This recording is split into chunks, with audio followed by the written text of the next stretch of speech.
నమస్కారం అండి. నేను మీ పవన్ డల్లాస్ని.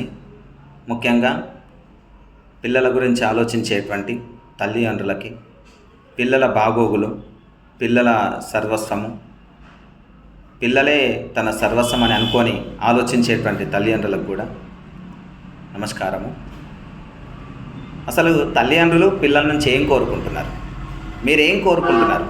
నేను మీతోనే మాట్లాడుతున్నాను. మీరేం కోరుకుంటున్నారు? పిల్లల నుంచి ఏం కోరుకుంటున్నారు?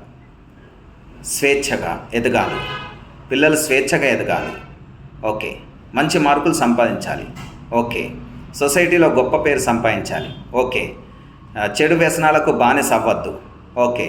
అట్లాగే చెడు ఫ్రెండ్స్తో తిరగకూడదు, గొడవలు చెయ్యొద్దు, ఎవరితోని కూడా మంచిగా మెలగాలి, మంచిగా మాట్లాడాలి, మీరు చెప్పిన ప్రతి మాట వినాలి, ఓకే. మంచిదండి. ఇవన్నీ కూడా సాధ్యం కావాలి అని అంటే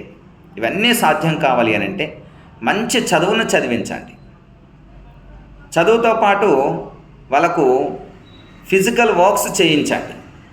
కొన్ని పనులు చెప్పండి. ఏ పని ముట్టకు ఖాళీ చదువుకో, ఏ పని ముట్టకు ఖాళీ నువ్వు కూర్చో చదువుకో అని అన్నారంటే వాళ్ళు చదవలేరు. మీరు పనులు చెప్తేనే చదవగలుగుతారు. ఇంట్లో పని చెప్పండి, చదివించండి. దానితో పాటు ఆటలు కూడా ఆడనివ్వండి. ఆటలు ఆడడం వల్ల ఏమవుతుంది అని అంటే వాళ్ళకు మైండ్ డిజార్డర్లో ఉన్నటువంటి మైండ్ ఆర్డర్లోకి వస్తుంది. ఎప్పుడైతే వాళ్ళు ఆటలు ఆడతారో 10 గంటల పాటు నిద్రపోయినటువంటిది 1 గంట ఆడినటువంటి దానికి ఈక్వల్ అన్నమాట. అంటే 10 గంటల పాటు నిద్రపోతే నీ మనస్సుకి, నీ బాడీకి ఎంత హాయినిస్తుందో 1 గంట పాటు ఆడితే అంత ఎనర్జీ, హాయి వస్తుంది, అంత రెస్ట్ వస్తుంది. కాబట్టి ఆడనివ్వండి. నెక్స్ట్ ముఖ్యంగా ఇది ఫైనల్గా నేను చెప్పేది బాగా గుర్తుపెట్టుకోండి. పిల్లలకు మార్నింగ్ లేవగానే చదవాలి అని అంటున్నారు కదా, అట్లాంటి ఫోర్స్ ఏం చేయకండి. మార్నింగ్ లేవమనండి.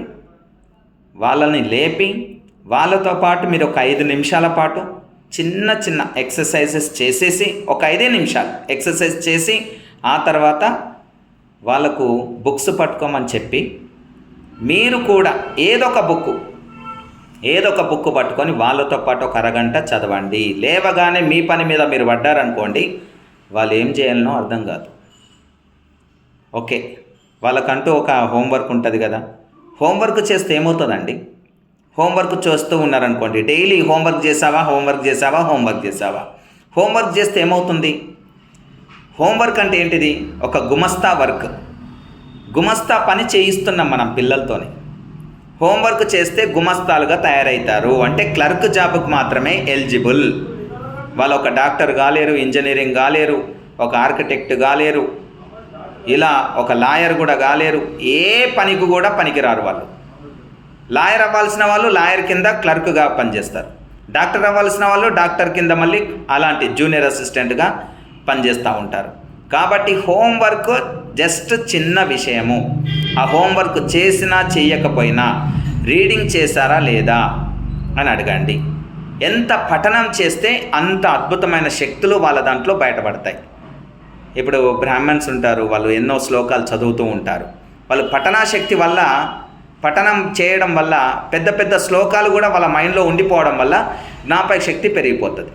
కాబట్టి పఠనం చేయించండి. గుడి గోపురాలకు తీసుకెళ్ళండి, పర్లేదు. అక్కడ భజన ఉన్న టైంలో, ఏ రోజన్నా సండే రోజు కానీ హాలిడే రోజు కానీ ఉంటుంది కదా, అక్కడ భజన ఉంటుంది. అక్కడ అందరు కలిసి గట్టిగా పాడుతూ ఉంటారు. మన పిల్లలు కూడా పాడుతున్నారు లేదా అబ్జర్వ్ చేయండి. పాడుతూ ఉన్నారనుకోండి, ఆ నాలుక చక్కగా వాళ్ళకి షార్ప్గా తయారవుతుంది. సరే, పాయింట్కి వద్దాం మనం.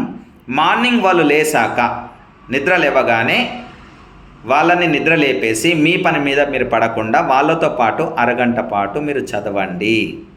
ఏదో ఒక బుక్ పట్టుకొని సీరియస్గా చదవండి. మిమ్మల్ని వాళ్ళు అనుకరిస్తారు. ఇది కేవలము 5 సంవత్సరాలు 6 సంవత్సరాలు ఉన్న పిల్లల నుంచే మనం ట్రై చేయాలి. పెరిగి పెద్ద అయ్యాక 10th క్లాస్ లెవెల్లో వాళ్ళకి ఫోర్స్ చేశారనుకోండి, చాలా ఇబ్బందుల పాలవుతాము. బెస్ట్ టీచర్లు ఎవరు అని అంటే తల్లిదండ్రులే. మన నుంచి అన్నీ నేర్చుకుంటారు. మనం ఎంత సిన్సియర్గా సంపాదిస్తున్నాము, ఎంత సిన్సియర్గా ఉంటున్నాము, ఎంత చక్కగా మార్నింగ్ లేచి మన పనులు మనం చక్కగా చేసుకుంటున్నాం, వాళ్ళు అబ్జర్వ్ చేస్తారు.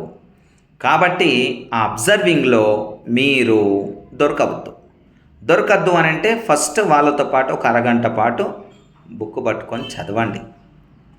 మీరు అరగంట పాటు చదువుతూ ఉన్నప్పుడు వాళ్ళు కూడా ఆల్రెడీ ఫాలోఅప్లో ఉండిపోతారు. ఉండిపోయిన తర్వాత మెల్లిగా మీ పని మీదకి మీరు వెళ్ళిపోండి. వాళ్ళు ఇక కంటిన్యూషన్ చదువుతూనే ఉంటారు. ఇది చాలా బెస్ట్ విషయం అండి, చాలా ముఖ్యమైనటువంటి విషయము.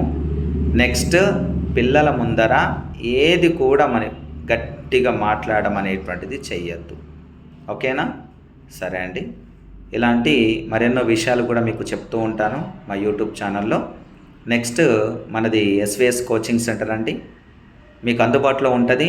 మీ అబ్బాయి చదువు పరంగా కానీ, నెక్స్ట్ ఏదైనా రైటింగ్ పరంగా కానీ, స్కూల్కి వెళ్ళేటువంటి విషయంలో మారం చేస్తున్న పరంగా కానీ, మీకు మీ మాట వినని పరంగా కానీ ఉంటే మాకు అప్పచెప్పండి. అద్భుతంగా తయారు చేస్తాం పిల్లలకి.